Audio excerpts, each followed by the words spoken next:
For the past few days, Governor Kathy Hochul has unveiled her priority proposals ahead of the State of the State address next week. One of her proposals, the Back to Basics plan, something Hochul says will improve reading in New York State. To talk more about this, we are joined by Ann Ryan, the Executive Director of Read to Succeed Buffalo. Ann, thank you so much for being here this afternoon. Thank you so much for having me. So before we talk about your reaction, if you can, tell us a little bit about Read to Succeed Buffalo, the work you guys do. Sure. Read to Succeed Buffalo was formed in 2007 in response to the literacy deficits in the city of Buffalo.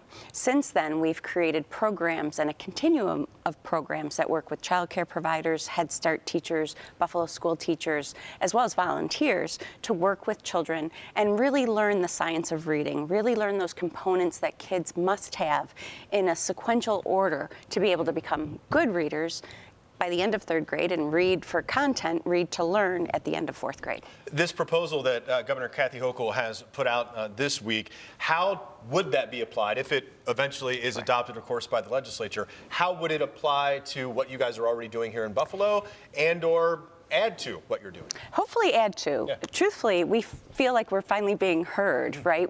Everything Read to Succeed Buffalo does is based in the science of reading. It's based in the big 5 components of the things children need to learn as infants, toddlers, and preschoolers to be able to learn the mechanics of reading in first, second, and third grade, and then read to learn by fourth grade. So really this is a reaction to, I think, a lot of the advocacy across New York State to really get districts to embrace the science of reading, really look at scientifically based reading research strategies and help their teachers implement those strategies in the classroom. And based on, the work you've done over the years, what's kind of the domino effect? If, the Great students question. aren't at the level they need to be at a certain point, how can that affect their education as they go through their education? Great question, and actually the nail on the head with this initiative as well, because there's certain components.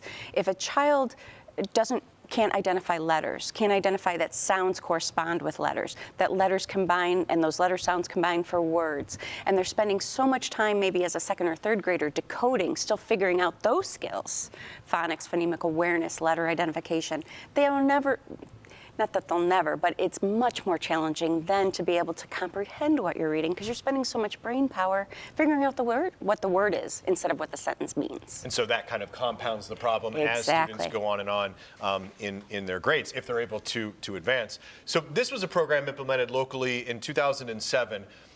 What has the growth, or has there been growth since then? Because we do know that even as recent as earlier in 2023 and in the fall of 2023, with some reports that were released, the numbers of math, of literacy are still not good in Buffalo. Exactly. They're still not good enough.